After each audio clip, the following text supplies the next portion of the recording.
Hello everyone and welcome to Shuli Tech Classes. I am your mentor Nikki. Today it's our second class for CBSE Class 10 for the subject Artificial Intelligence.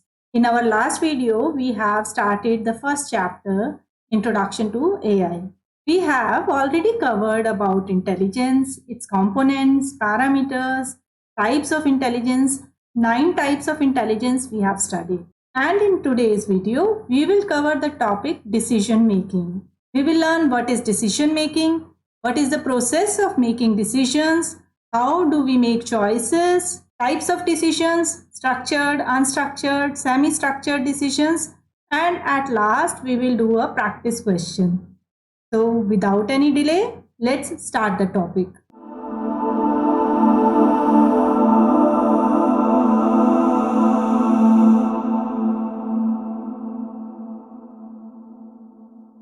Daily, we come across so many situations where we need to take decisions. If I am hungry, then what to eat? A pizza or a burger? Suppose if my table lamp is not working, then I will check whether it's plugged in or not, or I will check the bulb if it is burnt out or not. And if everything is okay from my side, then I'll decide to get it repaired. Similarly, while driving, if we come across a traffic signal light, then we quickly decide to stop or to continue driving depending on the color of light. So let's first have a look at the definition of decision making. Decision making is defined as a mental process which involves choosing the best option out of the multiple options available. Out of these options, the option which best fits into the goal decided by the decision maker is chosen. Decision making can be affected by the situation, information available, and the alternative options in hand. We can't make a good decision without information because then we will have to deal with unknown factors and face uncertainty, which leads us to make wild guesses. Now, let's try to understand this definition. When we take any decision, we actually follow a proper process. Suppose we are playing chess and our king is in danger. Means we have just identified a problematic situation. And now we try to identify different possible moves to save our king. Means identifying different alternatives. Now we calculate the impact of every move. Means we evaluate all the possible alternatives. Then we try to find the best possible solution of our problem. Then we make the best move, means we implement our decision, and at last we evaluate our decisions. Means we follow at least these 6 steps if we have to take any decision, right? And also our decision is never fixed. There can be so many factors that can influence our decision. It can be the situation. For same problem, we can take different decisions depending on different situations. Then our decision can depend upon our past experience. Like suppose you are going to Nainital from Delhi and there are 2 routes to go there.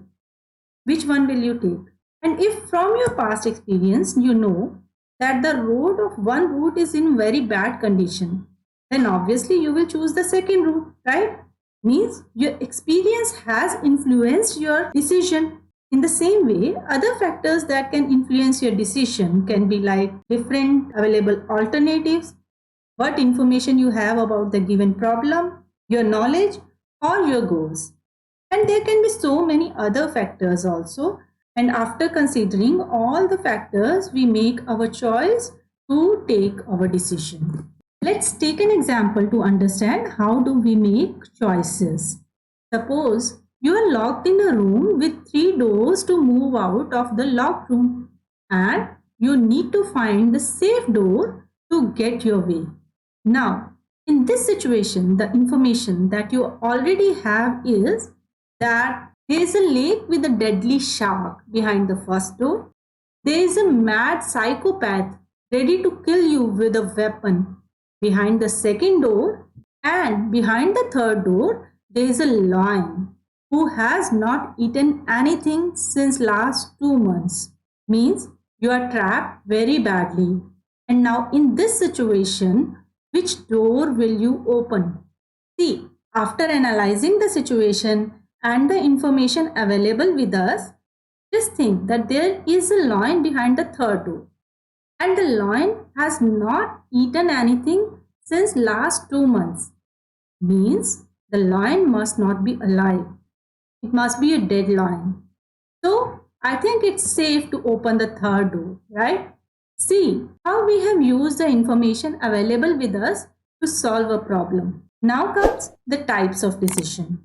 Decisions can be of 3 types: structured, unstructured, and semi-structured. Problems related to structured decisions have an already known solution. Means we already know the rules to solve the problem. Rules are predefined. We don't need to think much. We just need to apply the defined rules to solve the problem. For example, how much tax we have to pay on our income, the rules and methods are predefined for that. We just follow them to pay the taxes. Such decisions are called structured decisions. Now, just tell me, do you pay your income tax as per your wish? Means if you want to pay it, then you pay it. And if you don't want to pay it, you don't pay it. Is it possible? No, it's not possible, right? As we just studied in last slide, that this is a structured decisions and we have to follow the rules. We don't have any choice here. But there are some decisions where we can take decisions as per our understanding or as per our choice. Such decisions are called unstructured decision. For example, if I am hungry, I just order food as per my choice. I don't follow any rule for that. Similarly, what clothes I have to wear, there is no certain rule for that. It's just my choice. So these are unstructured decisions. Now there are some situations where we take decisions which are combination of both structured and unstructured decisions. Such decisions are called semi-structured decisions. Examples of semi-structured decisions can be like diagnosing a medical condition of a patient. Another example can be the hiring process. In a hiring process, a part of decision is structured like year of experience, education, etc. And another part of decision is based on human choice like social skills, problem solving skills, etc. So it's a combination of structured and unstructured decision. So this is a semi-structured decision, right? And now let's take a practice question. This I have taken from the CBSE handouts. Here the situation is that a car gets into an accident. A police officer who was standing nearby reported that the car was moving at a very fast speed. The accident itself was witnessed by 6 bystanders. They provided the following conflicting accounts of what had happened. The first witness said that it was a blue color car driven by a man. The second witness said that the car was at a very high speed and its headlights were turned off. The third said that the car had a license plate and it was not going very fast. The fourth said that it was a Toyota brand car and its headlights were turned off. The fifth said that the car was not having a license plate and it was driven by a woman. And the last witness said that it was a grey color car of Ford brand. When the car and its driver were finally apprehended, it turned out that only one of the 6 eyewitnesses gave a fully correct description. Each of the other 5 provided one true and one false piece of information. Keeping that in mind, we have to determine these 6 questions. Now, the correct information that we already have is that only one of the 6 eyewitnesses gave a fully correct description. Each of the other 5 provided one true and one false piece of information. And the car was at a very high speed as it was reported by the policeman. Now we have these 6 statements. So let's try to analyze them. From the correct information, we know that the one who is saying that the car is at a high speed is correct. It means the one who is saying that the car is not at a high speed is wrong. It means his second statement that the car had a license plate is correct. So, the one who is saying the car is not having a license plate is wrong. Means his second statement that the driver was a woman is correct. So, the one who is saying that the driver was a man is wrong. Means his second statement that it was a blue color car is correct. So, the one who is saying that it's a gray color car is wrong. Means his second statement, the brand of the car is Ford is correct. It means it's not a Toyota brand car. Means its headlights were turned off. And on the basis of this analysis, now the situation is quite clear, right? Now we can answer the given questions also. The very first question is that what is the car's brand? So it's Ford. The second question is that what is the color of the car? It's blue.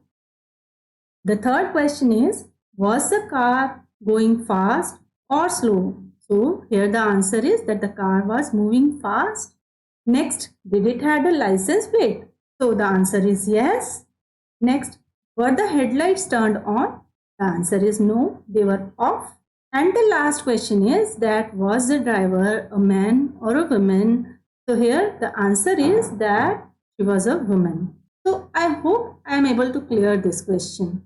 So today we have discussed about decision making process, then about what is decision making, how do we make choices, and also we have studied about the types of decisions like structured, unstructured and semi-structured decisions. And finally, we practiced a question also. So I hope today's class was useful for you. In our next class, we are going to discuss about human intelligence versus artificial intelligence. So that's all for today. Thank you so much for watching. Take care and bye-bye.